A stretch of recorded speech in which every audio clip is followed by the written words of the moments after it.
جب آپ دعوت حق کے لیے کھڑے ہوں گے پہلا قدم کیا آتا ہے؟ استہزاء، تمسخر، مذاق اڑانا، جس کی میں مثال اب دینا چاہتا ہوں محمد الرسول اللہ صلی اللہ علیہ وسلم کی شخصیت سے۔ دیکھیے ہم کیا اور ہماری بساط کیا، ہم کیا مبلغ ہوں گے، کیا داعی ہوں گے، ہمارے اپنے دامن پر داغ ہوتے ہیں، لیکن یہ کہ محمد الرسول اللہ کے دامن پر کوئی داغ تھا؟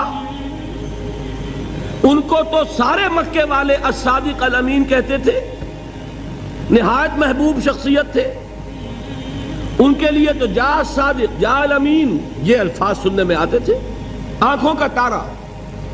لیکن جب آپ نے دعوت اب شروع کی، اب قرآن مجید میں دیکھیے، کسی نے کہا مجنون ہو گئے، دماغ خراب ہو گیا، پاگل ہو گئے، اجی شاعر ہیں، کچھ شعر جوڑ لیتے ہیں، ہم پر دھوس جماتے ہیں۔ کسی نے کہا ساحر ہیں، کچھ جادو سیکھ لیا ہے، یہاں تک کہ ایسے بدبخت بھی پیدا ہوئے، قرآن میں ہے ساحر کذاب، سحر کرنے والا جادوگر نہایت جھوٹا۔ یہ الفاظ کہے جا رہے ہیں کس کی شان میں؟ محمد الرسول اللہ صلی اللہ علیہ وسلم۔ قرآن میں نقل کیا گیا، یا ایھا الذی نزل علیہ الذکر انک لمجنون۔ کبھی آپ نے اس کا ترجمہ سوچا؟ ہے وہ شخص، دیکھیے تصور کیجئے، حضور جا رہے ہیں، تشریف لے جا رہے ہیں، کسی دعوت میں ہے، تبلیغ میں، یا ویسے ہی تشریف لے جا رہے ہیں، اور کوئی ایک جمگھٹا ہے لوگوں کا، ادھر سے فقرہ آتا ہے، تیر کی طرح لگتا ہے دل میں جا کر محمد کے صلی اللہ علیہ وسلم۔ اے وہ شخص جس کا یہ خیال ہے کہ اس پر کوئی ذکر نازل ہو رہا ہے، ہمارے خیال میں تو تمہارا دماغ خراب ہو گیا ہے۔ یا ایھا الذی نزل علیہ الذکر انک لمجنون، کہا کہ نہیں کہا؟ اور یہ نہ سمجھیے کہ حضور صلی اللہ علیہ وسلم کے قلب مبارک کو تکلیف نہیں ہوتی تھی۔ میں قرآن سے ثابت کروں گا، میں کہیں کوئی کہانیاں بیان نہیں کرنا چاہتا۔ قرآن نے کہا ہے وَلَقَدْ نَعْلَمُ أَنَّكَ يَضِيقُ صَدْرُكَ بِمَا يَقُولُونَ۔ اے نبی ہمیں خوب معلوم ہے صلی اللہ علیہ وسلم کہ جو کچھ یہ لوگ کہہ رہے ہیں اس سے آپ کا سینہ بھجتا ہے، یہ جو گھٹن ہوتی ہے، صدمہ ہوتا ہے۔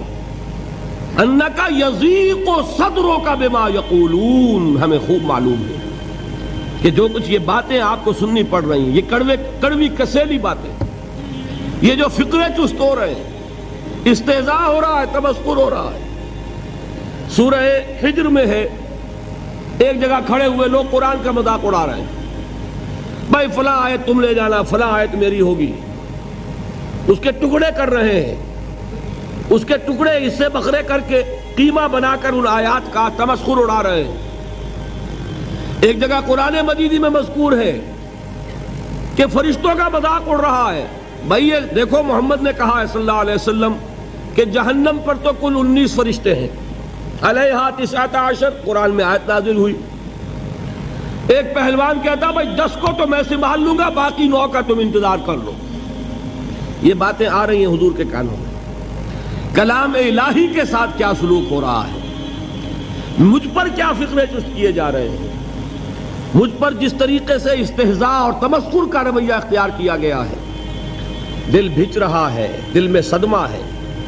دیکھیے سورہ نون ہے، اور میرے نزدیک یہ دوسری وحی ہے جو حضور پر نازل ہوئی ہے، اس کی ابتدائی آیات، نون والقلم وما یسطرون ما انت بنعمت ربک بمجنون وان لک لاجرا غیر ممنون وانک لعلی خلق عظیم فستبصر ویبصرون بأیکم المفتون ان ربک هو یعلم بمن ضل عن سبیلہ وهو اعلم بالمہتدین۔ نون قسم ہے قلم کی اور جو کچھ یہ لکھتے ہیں۔ اے نبی آپ اپنے رب کی نعمت سے مجنون نہیں ہیں۔ یہ کیوں کہا جا رہا ہے؟ حضور کو جو صدمہ پہنچا ہے وہی نازل ہوئی ہے دل جوئی کے لیے، تسلی کے لیے۔ آپ کیوں برا منا رہے ہیں؟ اے نبی آپ کیوں صدمہ اور رنج اور اندوہ محسوس کر رہے ہیں؟ ان بدبختوں کے کہنے سے کوئی آپ مجنون ہو جائیں گے؟ مانتا بے نعمت ربک بمجنون وَإِنَّ لَكَ لَأَجْرًا غَيْرَ مَمْنُونَ، آپ کو جو یہ صبر کرنا پڑ رہا ہے، آپ کو جو یہ جھیلنا پڑ رہا ہے، اس کی وجہ سے آپ کو وہ اجر ملے گا جس کا سلسلہ کبھی منقطع نہیں ہوگا۔ وَإِنَّكَ لَعَلَىٰ خُلُقٍ عَظِيمٍ، اور اے نبی آپ تو خلق عظیم کے حامل ہیں۔ آپ کا اخلاق، آپ کا کردار، آپ کی سیرت، آپ کی شخصیت میں طہارت، نفاست، پاکیزگی، آج تک دنیا نے کوئی پاگل، کوئی مجنون ایسا بھی دیکھا؟ یہ ساری باتیں اللہ تعالیٰ حضور کی دلجوئی کے لیے فرما رہے ہیں۔ اس سے آپ اندازہ کیجئے کہ کتنا صدمہ ہوتا ہوگا۔ یہی ہے، اس ساری چیز کو جمع کیجئے تو یہ چیز کیا ہے؟ وَاصْبِرْ عَلَىٰ مَا يَقُولُونَ وَاهْجُرْهُمْ هَجْرًا جَمِيلًا، صبر کرو اے نبی، صبر کرو اے محمد صلی اللہ علیہ وسلم، جھیلو اور برداشت کرو اس پر جو یہ کہہ رہے ہیں۔ اچھی طرح نوٹ کیجئے یہ بات، ذرا سیرت ہی کا سمجھ لیجئے، آج ایک بیان ہو جائے گا۔ یوں سمجھیے جب حضور نے یہ کہا کہ مجھ پر وحی نازل ہوئی، فرشتے سے ملاقات ہوئی، تو اب وہ چہمے گوئیاں شروع ہو گئی، معلوم ہوتا دماغ خراب ہو گیا۔ دیکھیے ہم نہیں کہتے تھے یہ جا کے غار حرا میں بیٹھتے ہیں، کئی کے دن رہتے ہیں، بھوکے رہتے ہیں، وہ خشکی چڑھ گئی نا آخر۔ یہ جس طرح کی باتیں دنیا میں آج ہوتی ہیں اسی طریقہ کی باتیں ہوتی ہیں۔ عتبہ ابن ربیعہ ایک مرتبہ آتا ہے، کیونکہ قریش کے بڑے لوگوں میں سے تھا، تو قریب آ کر بڑی اپنائیت کے ساتھ، بڑی شفقت کے ساتھ، بڑے بزرگانہ انداز میں کہتا ہے، بھتیجے، حضور سے، بھتیجے اگر واقعی کسی بد روح کا سایہ ہو گیا ہے تم پر، وہ آسیب آ گیا ہے تو مجھے بتا دو، میرے بہت سے عاملوں سے تعلقات ہیں، میں کسی کو بلا کر یہ تمہاری بدروح دور کر دوں گا۔ اب آپ سوچئے کیا بیتی ہوگی حضور کے دل پر۔ یہ وہ کیفیات ہیں، اور یہ نوٹ کر لیجئے 4 برس تک یہی شکل رہی ہے، مخالفت اسی نوع سے ہوئی ہے، جس کو کہتے ہیں فزیکل پرسیکیوشن، جسمانی تشدد، وہ پہلے 4 سال نہیں ہوا۔ اس کی وجہ کیا ہے کہ در حقیقت جب بھی کبھی کوئی ایسی دعوت اٹھتی ہے، اب مجھے اجازت دیجئے میں ایک لفظ انقلاب یہاں استعمال کر لوں، انقلابی دعوت۔ کل میں نے کہا تھا نا، ایک ہوتی ہے خالص مذہبی تبلیغ، ایک ہوتی ہے انقلابی تبلیغ۔ مذہبی تبلیغ کی سب سے بڑی مثال عیسائیت کی تبلیغ، اور انقلابی تبلیغ کی سب سے بڑی مثال اشتراکی تبلیغ۔ میں باہر سے مثالیں دے رہا ہوں، اندر سے نہیں دینا چاہتا۔ آگے یہ کہ یہ قدر گفتیں باقی فکر کن، آگے انسان اپنی عقل سے کام لے، سوچے، غور و فکر کرے۔ تو یہ انقلابی تبلیغ تھی محمد الرسول اللہ صلی اللہ علیہ وسلم۔ اور انقلابی تبلیغ کے اندر یہ بات جان لیجئے کہ پہلا رد عمل جو ہوتا ہے معاشرے کا، وہ یہ ہوتا ہے کہ کوئی ایسی بات گھبرانے کی نہیں ہے، ایک آدمی کا دماغ خراب ہو گیا ہے اور کچھ سر پھرے قسم کے چند نوجوان اس کے ساتھ ہیں، ایسی کیا بات ہے گھبرانے کی؟ مشت خاک ہے، بس ان کو چٹکیوں میں اڑاؤ۔ جو چٹکیوں میں اڑانا کہلاتا ہے نا، اسی کو قرآن مجید میں ایک اور جگہ کہا گیا ہے، یریدون لیطفئوا نور اللہ بافواہہم، یہ چاہتے ہیں کہ اللہ کے نور کو اپنے منہ سے بجھا دیں، پھونکے مار کے ہی بس۔ تو پہلا رد عمل جو ہوتا ہے ایک نظام کا، ایک کسی انقلابی دعوت کے خلاف، وہ رد عمل ہوتا ہے استہزاء، تمسخر، مذاق کرو، ان کو جس کو آپ انگریزی میں کہتے ہیں ڈی مورلائز کر دو، ان کی ہمتیں جو ہیں وہ ٹوٹ جائیں، ان کو اس طریقے سے، اسی کا نام ہے آج کل کی اصطلاح میں کیریکٹر اسیسینیشن، ان کی شخصیتیں جو ہیں ان کو داغدار کر دو، ان کا اعتبار ختم کر دو، ان کا استہزاء کرو، تمسخر کرو۔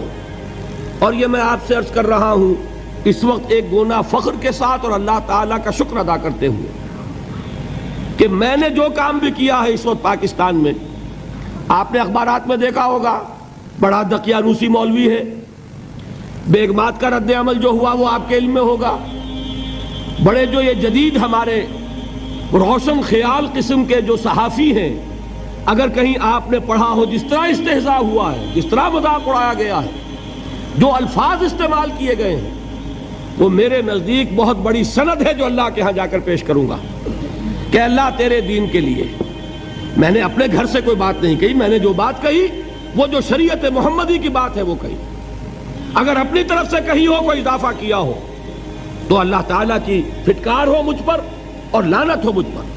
لیکن اگر میں نے وہی کچھ کہا جو شریعت محمدی کا تقاضا ہے اور قرآن اور سنت کی بات ہے، تو پھر اگر مجھے کسی نے پاگل کہا اور کسی نے دقیانوسی کہا اور کسی نے اور فقرہ چست کیا، تو میں اس کے لیے، میں تو سمجھتا ہوں میرے لیے وہ سند ہے جو اللہ تعالیٰ کے ہاں میں جا کر پیش کروں گا. اور یہ جان لیجئے کہ وہی بات ہوتی ہے ہمیشہ، ہسٹری ریپیٹس اٹسیلف. وہ بات کریں گے جو حضور نے کی تھی، وہی رد عمل سامنے آئے گا جو اس وقت آیا تھا. اس لیے کہ یہ تو جو انسانی مزاج ہے وہ نہیں بدلا، معاشرے کا انداز نہیں بدلا، وہ جو کام ہوگا اس کا رد عمل ابتدائی وہی ہوگا.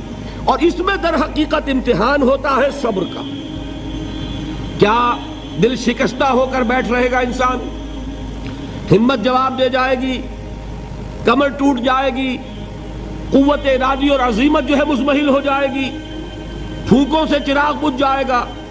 یہ جو میں نے آیت آپ کو سنائی تھی اس کا بڑی خوبصورت کے ساتھ ترجمہ کیا ہے مولانا ظفر علی خان نے کہ نور خدا ہے کفر کی حرکت پہ خندہ زن، پھونکوں سے یہ چراغ بجھایا نہ جائے گا.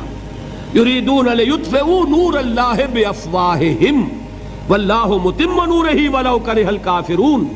یہ چاہتے ہیں کہ اپنے منہ کی پھونکوں سے اللہ کے نور کو بجھا دیں، حالانکہ اللہ تعالیٰ تو اپنے نور کا اتمام فرما کر رہے گا، خواہ ان کافروں کو کتنا ہی ناگوار ہو. اس کی ترجمانی ہے نور خدا ہے کفر کی حرکت پہ خندہ زن، پھونکوں سے یہ چراغ بجھایا نہ جائے گا.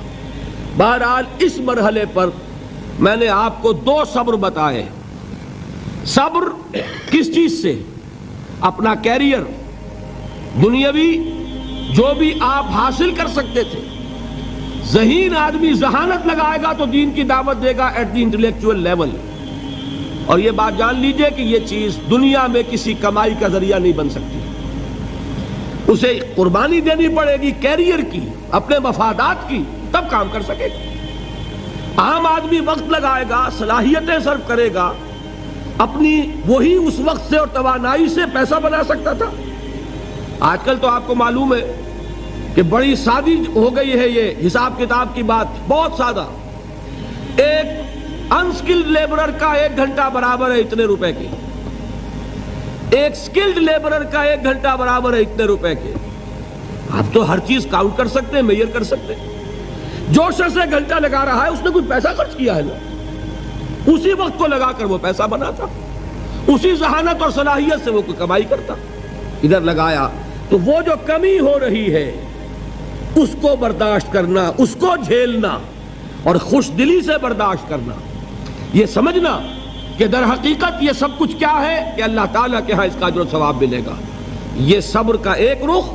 اور استہزاء ہو، تمسخر ہو، مذاق اڑے، فقرے چست ہو، دقیانوسی کہا جائے، ریئیکشنری کہا جائے، یہ بڑے ریئیکشنری ہیں، یہ بڑے پچھلے زمانے کے لوگ ہیں، اگلے وقتوں کے ہیں یہ لوگ، انہیں کچھ نہ کہو. جو کہا جائے سنو. وَاصْبِرْ عَلَى مَا يَقُولُونَ وَاهْجُرْهُمْ هَجْرًا جَمِيلًا. اور صبر کیجئے محمد صلی اللہ علیہ وسلم. دیکھیے کوئی پہلو ایسا نہیں ہے جس میں ہمیں ہدایت قرآن مجید سے اور سیرت محمد صلی اللہ علیہ وسلم سے ملنا جائے. اگر اللہ تعالیٰ مقام دعوت پر فائز ہونے کی توفیق عطا فرما دے تو جو مرحلے پیش آئیں گے وہ آپ کو نظر آ جائیں گے سیرت محمدی میں صلی اللہ علیہ وسلم. اور اس وقت حضور سے جو کہا گیا اس سے آپ کے دل پر بھی اس کے زخمی جو آپ کا دل ہے، آپ کے احساسات ہیں، اس پر مرہم رکھا جائے گا. وَلَقَدْ نَعْلَمُ أَنَّكَ يَضِيقُ صَدْرُكَ بِمَا يَقُولُونَ. ہمیں خوب معلوم ہے کہ جو کچھ آج تمہیں سننا پڑ رہا ہے اس سے تمہارا سینہ بھجتا ہے، تمہیں رنج اور صدمہ ہوتا ہے. لیکن وَاصْبِرْ عَلَى مَا يَقُولُونَ، جو کچھ یہ کہہ رہے ہیں اس پر صبر کیجئے، اس کو جھیلیے اور برداشت کیجئے. اچھا، اس مرحلے پر صبر کی ایک تیسری شکل ہے، اس کو بھی سمجھ لیجئے. وہ صبر ہے جو میں نے سورہ حامیم السجدہ کے حوالے سے آپ کے سامنے رکھا ہے. مقام دعوت پر جو شخص فائز ہو گیا ہو اس کے لیے یہ صبر لازم ہے کہ لوگ گالیاں دیں وہ دعائیں دیں، لوگ پتھراؤ کریں وہ پھول پیش کریں. اگر نہیں کرے گا دعوت نہیں آگے بڑھے گی. اچھی طرح سمجھ لیجیے، یہ جو قانون ہے السن بالسن والعین بالعین، آنکھ کا بدلہ آنکھ اور دانت کے بدلے دانت اور کان کے بدلے کان، یہ قانون ہے شریعت کا۔ یہ قانون مقام دعوت پر نہیں چلتا، مقام دعوت کا قانون اور ہے، جھیلو، برداشت کرو، مارے کھاؤ، ہاتھ نہ اٹھاؤ۔ اس کا نام ہے پیسو ریزسٹنس۔ وہ میں نے کل کہا تھا نا کہ 3 مجھے اصطلاحات آپ کو بتانی ہے اور اس کا مفہوم۔ تیسرے لیول پر جب آپ آ جائیں گے اقامت دین کی جد و جہد میں، اس کے لیے پہلا صبر کیا ہے؟ صبر محض۔ اب میرے پاس کوئی اور لفظ نہیں ہے ترجمہ کرنے کے لیے۔ صبر محض سے کوئی بات شاید بہت سے حضرات کی سمجھ میں نہیں آئے گی۔ صرف صبر کیا مانی؟ Passive resistance. لوگ گالیاں دیں تم دعائیں دو، لوگ تمہیں مار رہے ہو تم ہاتھ مت اٹھاؤ۔ یہ جو پیسو ریزسٹنس ہے مقام دعوت کے لیے یہ لازم ہے۔ اصل میں حضرت مسیح علیہ السلام کے جو جملے عام طور پر ہمارے ہاں مشہور ہیں، بائبل میں ہیں، ان پر ہمارے کچھ علماء فقرے چست کر دیتے ہیں کہ یہ بڑی غیر فطری تعلیم ہے، یعنی حضرت مسیح کے یہ جملے نہیں ہو سکتے، اس لیے کہ شریعت کا قانون تو یہ ہے کہ تمہارے کوئی تھپڑ مارے تو تم تھپڑ مارو۔ قصاص، وَلَكُمْ فِي الْقِصَاصِ حَيَاتٌ يَا أُولِي الْأَلْبَابِ ہے کہ نہیں؟ اے ہوش مندو، قصاص میں زندگی ہے۔ بدلہ نہیں لوگے تو شریروں کی حوصلہ افزائی ہوگی۔ اس نے آج تمہارے تھپڑ مارا ہے، تم نے بدلہ نہیں لیا، کل وہ کسی اور کے لگائے گا۔ اس کو تو یوں سمجھیے نا کہ عادت پڑے گی۔ پھر معاشرے کی درستی کے لیے ضروری ہے کہ بدلہ ہو۔ ایک تھپڑ اس نے لگایا ہے تو تھپڑ اس کے لگے تو اس کے بھی 14 طبق روشن ہو، تاکہ کسی اور کو تھپڑ مارنے کی ضرورت اس میں نہ ہو۔ یہ صحیح ہے کہ معاشرے کی درستی اسی میں، لیکن جو دعوت کا معاملہ ہے بالکل جدا ہے، اس کے قانون اور ہے۔ حضرت مسیح کے الفاظ کیا تھے یا نہیں؟ بہرحال انجیل میں یہ ہے، اور میں جو بات عرض کر رہا ہوں وہ یہ ہے کہ وہ بالکل صحیح ہے۔ مقام دعوت کے دوران یہی طرز عمل صحیح ہے، اور یہی طرز عمل محمد رسول اللہ نے صلی اللہ علیہ وسلم اپنے ساتھیوں کو تلقین فرمایا۔ وہ کیا ہے؟ وہ الفاظ جو ہے انجیل کے وہ یہ ہیں کہ اگر کوئی تمہارے داہنے گال پر تھپڑ مارے بایاں بھی پیش کر دو۔ اگر کوئی تمہارا چغا لینا چاہے نالش کر کے تو تم اس کو کرتا بھی اتار کے دے دو۔ اگر کوئی تمہیں بیگار میں 1 کوس لے کے جانا چاہے تم 2 کوس اس کے ساتھ جاؤ۔ اس پر کہا گیا کہ یہ بڑی غیر فطری تعلیم ہے۔ یقیناً قانون کے اعتبار سے غیر فطری ہے، دعوت کے اعتبار سے یہ لازمی ہے۔ یہی دعوت کا یہی قانون ہے جو 12 برس تک مکے میں محمد الرسول اللہ نے نافذ کیا۔ صحابہ کو کیا حکم تھا؟ تمہیں کتنا ہی مارا جائے تم جواب میں کوئی کارروائی نہیں کر سکتے۔ نو ریزسٹنس، نو ریٹیلیشن۔ ریزسٹنس تو ہے، پیسو ریزسٹنس۔ ریزسٹنس کیا ہے؟ کہ پیچھے مت ہٹنا۔ وہ سارا دباؤ کیوں دے رہے تھے کہ تم اپنا تعلق منقطع کرو محمد سے صلی اللہ علیہ وسلم، تم توحید کو چھوڑو، اپنے آبائی دین میں آؤ۔ اسی کے لیے پریشرائز کر رہے تھے نا۔ حضرت بلال کو مار رہا ہے امیہ ابن خلف، حضرت خباب بن الارت رضی اللہ تعالیٰ عنہ کو دہکتے ہوئے انگارے زمین میں بچھا کر اور اس کے اوپر ننگی پیٹھ لٹا دیا گیا۔ آپ ذرا تصور کیجئے، ایک شخص دیکھ رہا ہے کہ دہکتے ہوئے انگارے بچھائے جا رہے ہیں، یہ میرے لیے تیار کیے جا رہے ہیں، اور پھر حکم دیا جاتا ہے کرتا اتار دو، کرتا اتار دیتا ہے، لیٹ جاؤ، لیٹ جاتا ہے۔ کیوں؟ بڑی غیر فطری بات ہے یہ تو۔ اسے ہاتھ پاؤں مارنے چاہیے۔ ایک آدمی ڈیسپریٹ ہو جائے تو آپ کو معلوم ہے اس کے اندر طاقت بہت آ جاتی ہے۔ اسے نظر آ رہا ہو کہ مجھے تو بھون دیں گے، کباب بنا دیں گے، تو اگر اسے اجازت ہو 2-4 کو مار کر مرے گا۔ اجازت نہیں۔ محمد نے ہاتھ باندھ دیے صلی اللہ علیہ وسلم، تمہیں اجازت نہیں ہاتھ اٹھانے کی۔ یہ بعد میں سورہ نساء میں یہ الفاظ نازل ہوئے کہ اے مسلمانوں، ایک زمانہ یہ تھا کہ تمہیں حکم تھا کفو ایدیکم، اپنے ہاتھ بندھے رکھو، you are not allowed to retaliate. ڈٹے رہو، جمے رہو، کھڑے رہو، صبر کرو، جھیلو، برداشت کرو، پیچھے نہ ہٹنا، نہ محمد کے دامن کو چھوڑنا صلی اللہ علیہ وسلم، نہ توحید کا دامن چھوڑنا، لیکن ہاتھ اٹھانے کی اجازت نہیں۔ بتائیے کہاں گیا قانون؟ قانون تو یہ ہے کہ بدلہ لو، لیکن وہ قانون تو اس وقت نافذ ہوگا جب انقلاب آ جائے گا، اسلامی حکومت قائم ہو جائے گی، تب آئے گا نا قانون۔ ابھی مرحلہ ہے انقلابی عمل کا، ابھی تو انقلاب لانا ہے، اسلامی حکومت قائم کرنی ہے۔ اس پروسیس کے تقاضے کچھ اور ہیں۔ اس میں جو پہلا مرحلہ ہے وہ پیسو ریزسٹنس کا ہے، صبر کا۔ یہی وجہ ہے، دیکھیے مکی صورتوں میں خود نبی اکرم صلی اللہ علیہ وسلم کو اتنے مختلف پیرایوں میں صبر کا حکم دیا گیا۔ کچھ مثالیں میں دے چکا ہوں، وَلِرَبِّكَ فَاصْبِرْ، اسی طریقے سے وَاصْبِرْ كَمَا صَبَرَ أُولُو الْعَزْمِ مِنَ الرُّسُلِ، اے نبی صبر کیجئے جیسے کہ صبر کیا ہمارے اولو العزم رسولوں نے۔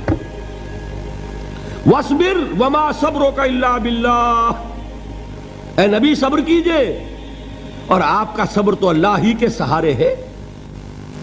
وَاصْبِرْ لِحُکْمِ رَبِّكَ، یہ سورہ نون جس کی ابتدائی آیات میں نے آپ کو سنائی، نون والقلم وما یسطرون ما انت بنعمت ربک بمجنون، اس کا اختتام کیا ہوتا ہے؟ وَاصْبِرْ لِحُکْمِ رَبِّكَ وَلَا تَكُنْ كَصَاحِبِ الْحُوتِ إِذْ نَادَىٰ وَهُوَ مَكْظُومٌ، اے نبی صبر کیجئے اپنے رب کے فیصلے کا، انتظار کیجئے، اور اس مچھلی والے کے مانند نہ ہو جائیے۔ مچھلی والا کون؟ حضرت یونس علیہ السلام۔ مچھلی والے نے اپنے دینی حمیت اور غیرت جو تھی اس کی وجہ سے اللہ کے حکم کا انتظار نہیں کیا، اپنی قوم کو چھوڑ کر چل دیے۔ نبی کا، رسول کا یہ معاملہ ہوتا ہے، جیسے کہ آپ کو معلوم ہے کوئی افسر ہے کسی حکومت کا، وہ اپنی پلیس آف ڈیوٹی کو نہیں چھوڑ سکتا، he must stick to his place of duty۔ بڑے افسرز کے لیے تو یہ بہت بہت اہم بات ہے۔ تو اے رسول، جہاں آپ کو ہم نے تعینات کیا ہے آپ وہاں سے ہل نہیں سکتے، کہ ذرا مخالفت ہوئی، لوگوں نے فقرے چست کیے اور آپ کہیں اور چل دیے، دفع ہوئیے، یہ بات نہیں سننا چاہتے، میں کسی اور کو سناؤں گا، ہو سکتا ہے نا؟ ہم تو کرتے ہیں نا یہ، اس لیے کہ ہمیں تو اللہ نے کہیں تعینات تو نہیں کیا نا۔ اگر ایک جگہ کے لوگ بات نہیں سنتے، چلو بھائی ہم کہیں اور جائیں گے، وہاں بات سنائیں گے۔ لیکن رسول کا معاملہ ہوتا ہے جو اس کی پلیس آف اپوائنٹمنٹ ہے، he cannot leave his place without the express permission of اللہ سبحانہ وتعالی۔ آپ نے یہ سنا ہوگا، سیرت کی تقاریر میں پڑھا ہوگا کہ مدینے کی طرف ہجرت کی اجازت حضور نے تمام صحابہ کو دے دی، خود منتظر رہے جب تک کہ اللہ کی طرف سے اجازت نہیں آ گئی۔ حضرت ابوبکر پوچھتے رہتے تھے، حضور اجازت آ گئی کہ نہیں؟ نہیں ابھی نہیں آئی۔ حضور اذن آ گیا؟ نہیں آیا، ابھی نہیں آیا۔ حبشہ کی طرف سب کو بھیج دیا، اجازت دے دی جو جانا چاہے چلا جائے۔ حضور کی صاحبزادی جو حضرت عثمان کے نکاح میں تھی وہ بھی ہجرت کر رہی، لیکن حضور تو نہیں گئے۔ رسول نہیں چھوڑ سکتا اپنی جگہ کو، یہاں تک کہ تمام تقریباً صحابہ چلے گئے، حضور رہ گئے، حضرت ابوبکر رہ گئے، حضرت علی رہ گئے، اور حضرت ابوبکر پوچھ رہے ہیں بار بار اجازت آئی یا نہیں؟ نہیں ابھی نہیں آئی۔ حضرت عائشہ نے واقعہ بیان کیا کہ ایک روز اچانک دوپہر کے وقت ہم نے دیکھا کہ حضور نے اپنے پورے جسم کو ڈھانپا ہوا ہے، چہرے کو بھی کپڑے میں ڈھانکا ہوا ہے اور تشریف لا رہے ہیں۔ یہ اس میں تعجب کی بات یہ کہ عرب میں آج بھی آپ کو معلوم ہے کہ یہ چیز جو ہے ان کی روایات کے خلاف ہے کہ دوپہر کے وقت کوئی کسی سے ملنے جائے۔ یہ وقت جو ہے قیلولے کا ہے، آرام کا ہے۔ آج کل وہ عصر اور ظہر کے مابین کا وقفہ، تو این ٹھیک دوپہر کے وقت تشریف لائے حضور۔ آپ نے آ کے حضرت ابوبکر سے فرمایا کہ اجازت آ گئی ہے۔ اس میں ایک قصہ تھوڑا سا اور بتا دوں، بہت دلچسپ ہے اور بہت ہمارے لیے سبق آموز ہے۔ حضرت ابوبکر نے بہت خوش ہو کر ایک بات کہی، حضور میں نے 2 اونٹنیاں تیار کی ہوئی ہیں۔ یعنی اب آپ وہ تو سوچتے تھے نا شاباش ملے گی کہ میں نے تیاری کی ہوئی ہے، میں نے 2 اونٹنیوں کو خوب کھلا پلا کے فربا کیا ہوا ہے، بڑی توانا ہے تاکہ ہم تیزی کے ساتھ سفر کر سکیں۔ حضور نے توقف کیا، فرمایا ہاں ٹھیک ہے، ایک اونٹنی میں استعمال کروں گا لیکن میں اس کی قیمت ادا کروں گا۔ حضرت ابو بکر کی آنکھوں میں آنسو آ گئے، روتے ہوئے کہا حضور مجھ سے یہ مغایرت، کیا یہ جان اور مال کسی اور کے لیے ہے؟ آپ مجھ سے بھی کہہ رہے ہیں میری اونٹنی جو ہے وہ بھی بلا معاوضہ آپ قبول نہیں فرما رہے۔ یہ ہے محمد الرسول اللہ کی غیرت اور حمیت کا معاملہ۔ ہمارا معاملہ جو ہے دین کی دعوت و تبلیغ کے اعتبار سے بالکل کچھ مختلف بنا ہوا ہے، اسی لیے وہ عزت نہیں، وہ وقار نہیں۔ یہاں یہ حال ہے کہ حضور کے خسر ہیں، جان نثار ہیں، یار غار ہیں، سب کچھ ہیں، لیکن وہاں بھی یہ معاملہ ہے کہ ٹھیک ہے اونٹنی کی میں قیمت ادا کروں۔ بہرحال میں جو عرض کر رہا تھا وہ یہ ہے کہ چونکہ رسول کو اجازت نہیں تو فرمایا گیا وَاصْبِرْ لِحُکْمِ رَبِّكَ وَلَا تَكُنْ كَصَاحِبِ الْحُوتِ۔ دیکھنا وہ جو یونس علیہ السلام جو انہوں نے کیا تھا اجازت آئے بغیر وہ اپنی قوم کو چھوڑ کر کسی اور وجہ سے نہیں گئے تھے دین کی حمیت اور غیرت کی وجہ سے۔ یہ بدبخت بات سننے کو تیار نہیں ہے تو دفع ہو، میں کہیں اور جا کر اللہ کی بات کہیں سناؤں گا، لیکن اجازت کے بغیر نہیں جا سکتے۔ یہی وجہ ہے کہ پکڑ ہوئی، گرفت ہوئی اور مچھلی کے پیٹ میں رہے، وہاں وہ لا الہ الا انت سبحانک انی کنت من الظالمین، اور وہاں سے پھر اللہ تعالیٰ نے نجات دی، مچھلی نے انہیں اگل دیا ساحل کے اوپر۔ یہ ایک لمبی بات ہے۔ تو یہاں حضور سے کیا کہا گیا؟ صبر کیجیے۔ اب دیکھیے ایک بات عجیب ہے، یہ ربط اپنے ذہن میں رکھیے، اللہ تو صبر کی تلقین کر رہا ہے اپنے رسول کو، اور رسول یہی تلقین کر رہے ہیں اپنے صحابہ کو، صبر کرو، جھیلو، برداشت کرو، ہاتھ مت اٹھانا، کوئی جوابی کارروائی نہیں ہوگی، بلکہ اپنے اوپر جھیلو جو کچھ جھیلنا ہے، ڈٹے رہو، پیچھے مت ہٹنا، یہ صبر ہے، لیکن ہاتھ اٹھانے کی اجازت نہیں۔ چنانچہ اب ذرا چشم تصور سے دیکھیے، ابو جہل اس نے جو بدترین روش اختیار کی، وہ ایک خاندان تھا حضرت یاسر، ان کی اہلیہ حضرت سمیہ، اور ان کے فرزند حضرت عمار رضی اللہ تعالی عنہم۔ یہ غلام نہیں تھے، حضرت سمیہ تو کنیز تھیں، لیکن یاسر غلام نہیں تھے۔ ان کی کہانی یہ ہے، واقعہ یہ ہے کہ یہ بہت نیک آدمی تھے یاسر، یمن کے باشندے۔ انہیں کو خواب میں بشارت ہوئی کہ نبی کا ظہور ہونے والا ہے مکے میں، جاؤ، شاید ان کے قدموں تک پہنچ جاؤ۔ جیسے حضرت سلمان فارسی کی بات میں نے آپ کو بتائی، وہ تو خواب کی بشارت نہیں تھی، وہ ان کے غور و فکر کا معاملہ تھا۔ انہوں نے وہ جو آگ کی پوجا پاٹ ہے اس کو چھوڑا اور سفر کیا، اور پھر انہیں خبر دی ایک راہب نے کہ کھجوروں کی سرزمین میں آخری نبی کا ظہور ہونے والا ہے، جاؤ، شاید قسمت یاوری کرے۔ انہیں خواب آیا تھا، یہ یمن سے ترک وطن کر کے مکے آ گئے۔ ابو جہل کا ایک چچا تھا، بہت شریف النفس انسان، اس کے ساتھ معاہدہ کیا حلیف بن کر، اور وہ مکے میں رہنے لگے۔ اس لیے کہ یہ نوٹ کر لیجئے، مکہ اس وقت ایک قبیلے کا شہر تھا، صرف قریش۔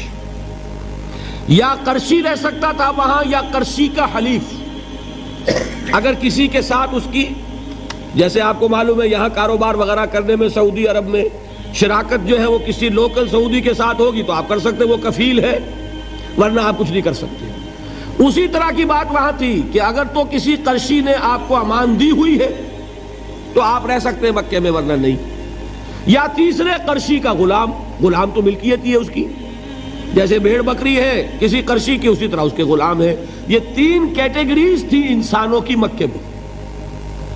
اسی کو نوٹ کیجئے کہ جو بیچارے غلام تھے وہ سب سے زیادہ ستائے گئے، اس لیے کہ غلاموں کے تو حقوق ہی کوئی نہیں تھے۔ ان کو تو اگر کوئی شخص اپنے غلام کو ذبح کر دیتا تھا تو ابھی کوئی پوچھنے والا نہیں۔ بالکل ایسے ہی ہے نا، آپ کی بکری آپ نے ذبح کی، گوشت کھا لیا، کوئی آپ سے کوئی پوچھ سکتا؟ جب ملکیت ہے، آپ کی بکری آپ کی تھی، آپ نے ذبح کر دی۔ غلام آپ کی ملکیت تھا، آپ نے ختم کر دیا، کوئی اس میں جرم نہیں، کوئی باس پرس نہیں۔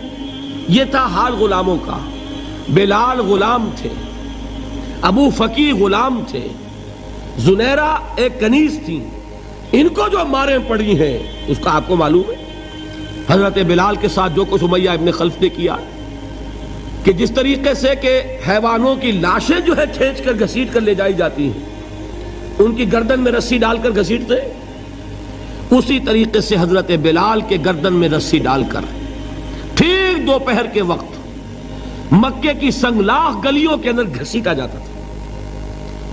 نیچے زمین جل رہی ہے توے کی طرح، اور ویسا بھی ہوتا تھا کہ چت لٹا دیا، اوپر سے وہ آگ مکے کا کہ سورج جو ہے ذرا نوٹ کیجئے، آگ برسا رہا، نیچے زمین توے کی طرح جل رہی ہے، اور ایک بھاری سل بھی لا کر جو ہے سر پر رکھ دی، چھاتی پر رکھ دی گئی ہے کہ آواز نہیں نکل رہی، جھاگ نکل رہے منہ سے، لیکن اس حال میں بھی احد احد احد، ایک ایک اللہ، قل هو اللہ احد، الفاظ نکل رہے۔ یہ ہے وہ صبر، یہ ہے وہ صبر، صبر علی الابتلاء، صبر علی الایذاء، یہ ابتلاء اور ایذاء پر صبر ہے۔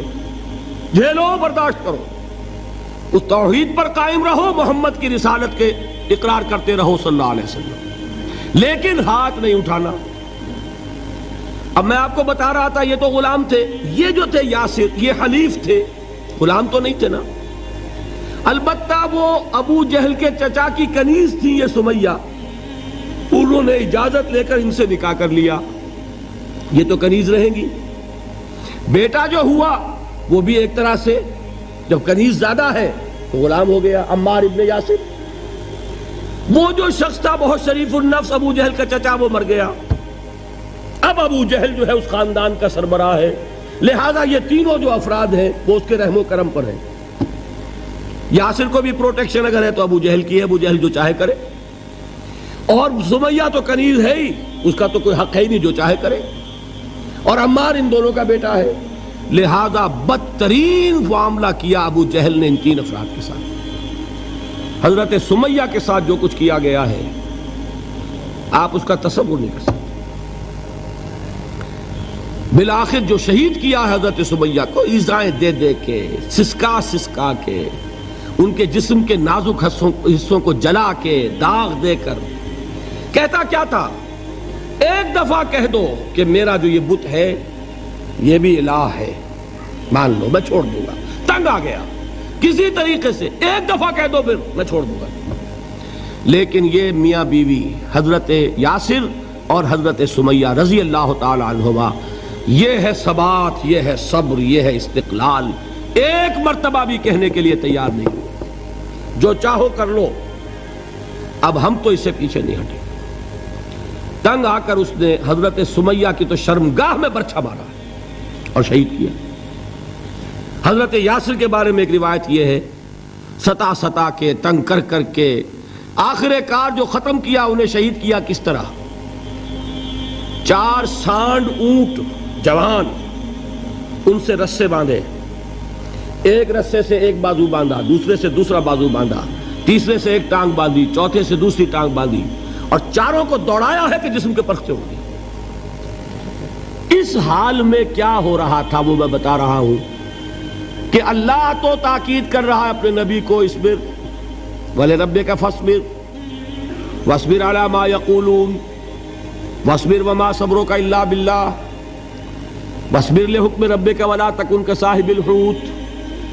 اس وقت سامنے سے حضور گزرتے تھے جبکہ آل یاسر کے ساتھ یہ معاملہ ہو رہا ہے، کیا فرماتے تھے، اصبروا یا آل یاسر فَإِنَّ مَوْعِدَكُمُ الْجَنَّةُ، اے یاسر کے گھر والوں صبر کرو، جھیلو، اس لیے کہ تمہارے وعدے کی جگہ جنت ہے۔ اللہ تعالیٰ ادھر آنکھ بند ہوگی ادھر جنت میں تمہارا داخلہ ہو جائے گا۔ یہ ہے تواصوا بالصبر والعصر ان الانسان لفی خسر۔ یہ تواصوا بالصبر پر کون عمل کر رہا ہے؟ محمد الرسول اللہ صلی اللہ علیہ وسلم۔ اس میں بھی ایک بات ہے وہ بھی سمجھ لیجئے، دین میں جہاں عظیمت ہے رخصت کا پہلو بھی ہے۔ یہ جو نوجوان تھے، یہ بوڑھے والدین کا تو وہ مقام ہے، یہ رتبہ بلند ملا جس کو مل گیا، ہر مدعی کے واسطے دار و رسن کہاں، حضرت سمیہ اور حضرت یاسر۔ نوٹ کیجئے، میں ایک اعتبار سے کہا کرتا ہوں سید الشہداء یہ بنے کہ نہیں بنے،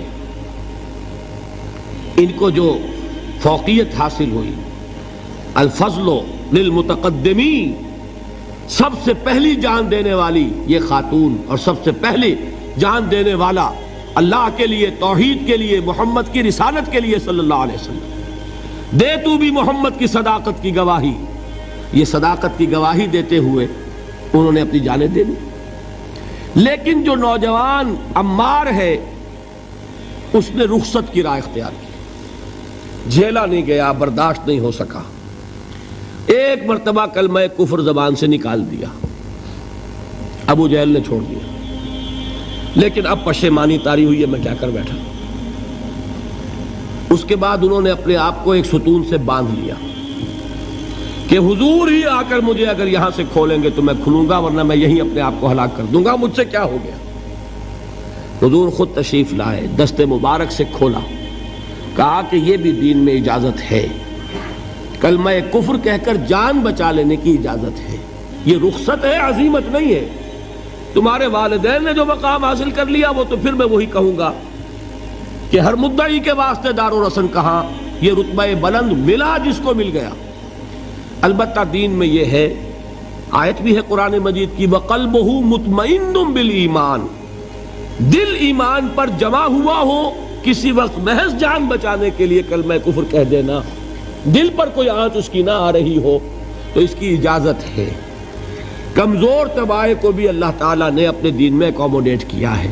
حضور نے ان کی ہمت بندھائی کہ گھبراؤ نہیں، ٹھیک ہے، یہ بھی اگر تمہارے دل کے اوپر کوئی اثر نہیں ہے تو کوئی حرج نہیں۔ بہرحال یہ میں آپ کو اب اس کا فلسفہ بھی سمجھا دوں۔ میرے دل میں ایک دفعہ خیال آیا تھا، جس وقت ابو جہل حضرت سمیہ اور حضرت یاسر کے ساتھ یہ سلوک کر رہا تھا، کم سے کم 30 ورنہ میرے اندازے میں 40 اشخاص، 40 مسلمان مکے میں موجود تھے۔ میرے دل میں اچانک ایک خیال آیا، کیا یہ بے غیرت تھے، بے حمیت تھے؟ انہوں نے اپنی بہن کو چھڑایا نہیں، انہوں نے حضرت یاسر ان کے دینی بھائی ہیں، محمد کے غلام ہیں، ان کی حمایت میں کچھ تو کرتے، بلوا کرتے، کچھ شور کرتے، ہنگامہ کرتے، چھڑا کر لے جاتے، کیوں نہیں کیا؟ اچانک خیال آیا، نعوذ باللہ ثم نعوذ باللہ، نہ بے غیرت تھے نہ بے حمیت تھی، اصل بات یہ کہ حضور کی اجازت نہیں، کیا کریں؟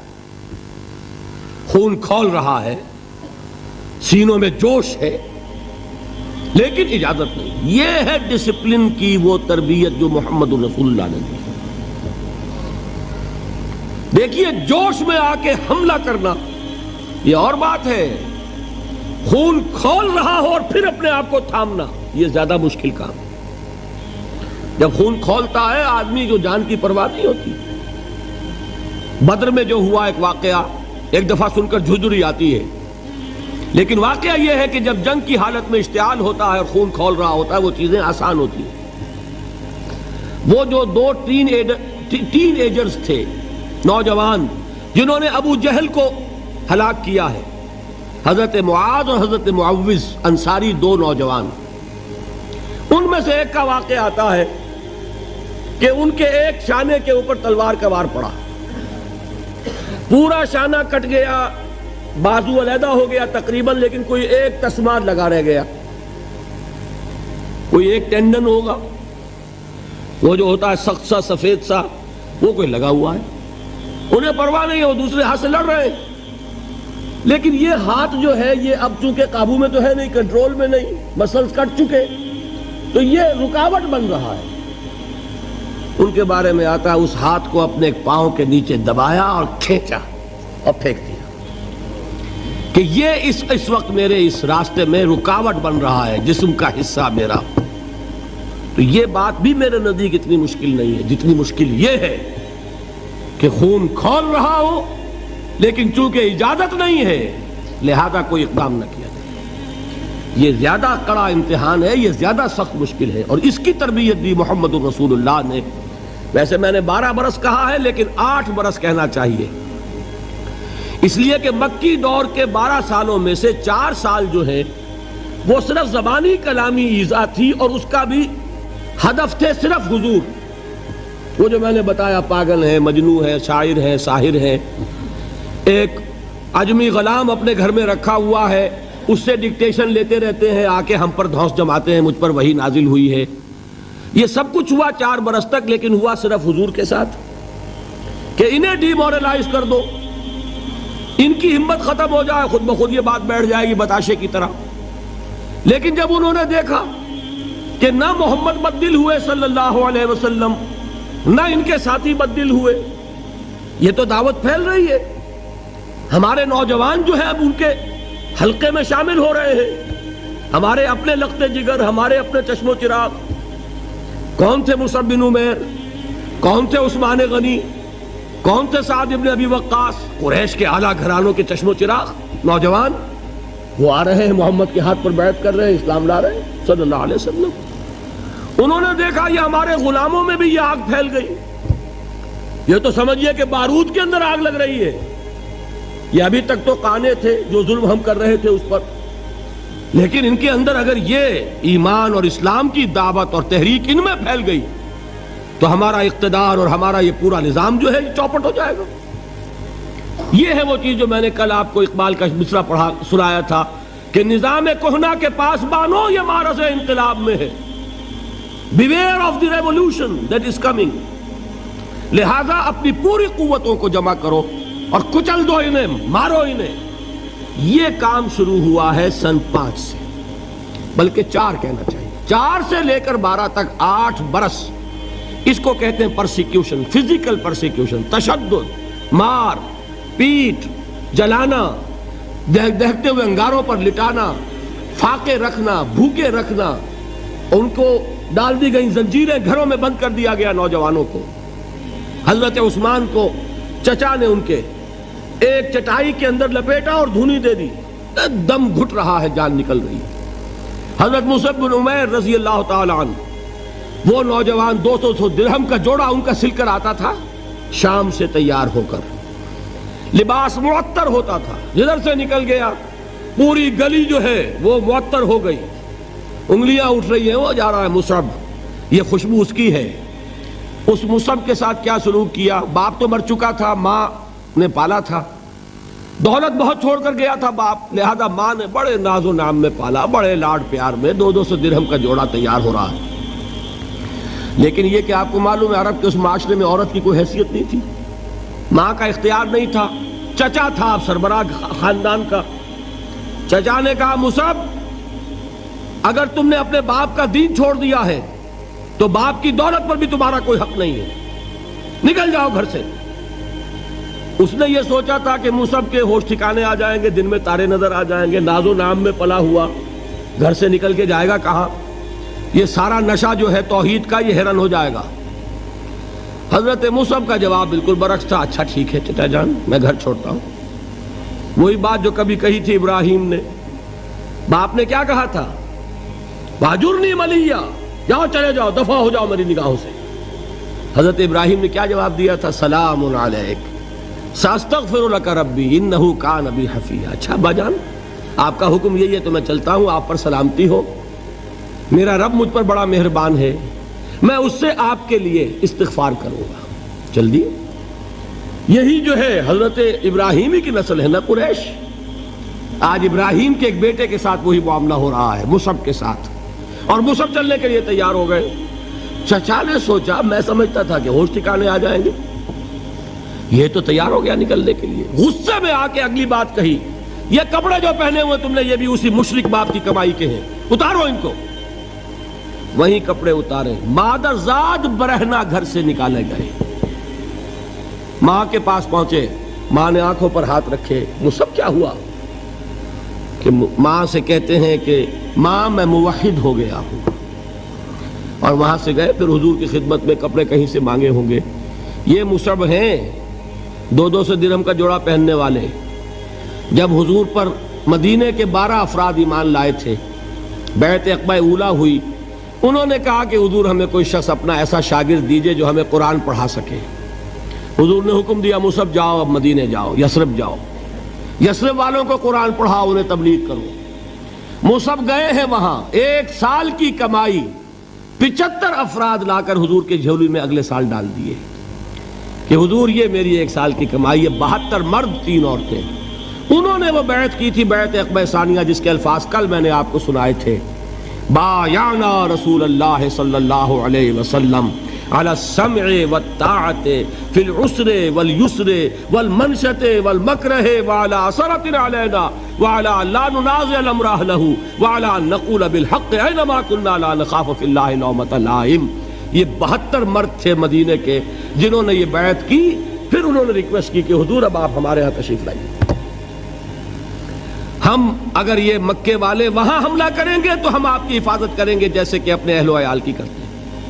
بہرحال وہ مصعب بن عمیر ہیں جو غزوہ احد میں شہید ہوئے، اور جب شہید ہوئے تو ان کے جسم پر صرف ایک چادر تھی۔ ایک بات تو یہ نوٹ کیجئے، موضوع سے ذرا بات تھوڑی ادھر ادھر جا رہی ہے، لیکن یہی چیزیں ہیں اصل میں کہ جو ہمارے دلوں کو منور کرنے والی ہیں نور ایمان سے۔ وہ علم بردار تھے غزوہ احد میں، جھنڈا مسلمانوں کا ان کے پاس تھا۔ ایک ہاتھ پر ایک شانے پر وار پڑا، ہاتھ کٹ گیا، دوسرے سے تھاما، دوسرے پہ کٹ گیا، اب دونوں حصوں کے بچے ہوئے ٹکڑوں سے جھنڈے کو تھاما، گرنے نہیں دیا، یہاں تک کہ شہید ہو گئے۔ گرے ہیں تو جھنڈا گرا ہے۔ شکل میں حضور سے بہت مشابہ تھے، خبر اڑ گئی کہ محمد شہید ہو گئے صلی اللہ علیہ وسلم۔ یہ مصعب بن عمیر کا واقعہ ہے۔ جب ان کو اب دفن کرنے کا وقت آیا، اور شہید کے لیے کفن جو ہے اس کا وہی لباس ہوتا ہے جو شہادت کے وقت ہو، حضور کے سامنے ایک پرابلم پیش کیا گیا۔ حضور، مصعب کے جسم پر تو ایک چادر تھی، اور وہ چادر بھی اتنی چھوٹی ہے، یعنی 2 گز کی چادر بھی نہیں ہے، اس سے اگر سر ڈھانپتے ہیں مصعب کا تو پیر کھل جاتے ہیں، پیر ڈھانپتے ہیں تو سر کھلتا ہے، کیا کریں؟ حضور نے فرمایا سر ڈھانپ دو چادر سے اور پیروں پر گھاس ڈال دو۔ یہ آخری لباس ہے جو محمد کے اس دیوانے کو اس دنیا سے رخصت ہوتے ہوئے ملا ہے، جس کا 200 درہم کا جوڑا چلتا تھا۔ یہ ہے صبر۔ برداشت کیا کہ نہیں کیا؟ تو یہ جان لیجئے، میں جو بات فلسفے کی سمجھانا چاہتا تھا وہ یہ جو پیسیو ریزسٹنس ہے 8 سال جو رہی ہے کہ تمہیں ماریں، تمہیں تکلیفیں پہنچائیں، تم پر جو بھی آئے جھیلو، برداشت کرو، تمہیں ہاتھ اٹھانے کی اجازت نہیں۔ اصل میں انقلابی عمل میں یہ بہت فیصلہ کن چیز ہے۔ اس کی وجہ کیا ہے؟ دیکھیے، اگر شروع ہی سے انقلابی لوگ وائلنٹ ہو جائیں گے تو ظاہر بات ہے وہ تو تھوڑے ہوتے ہیں،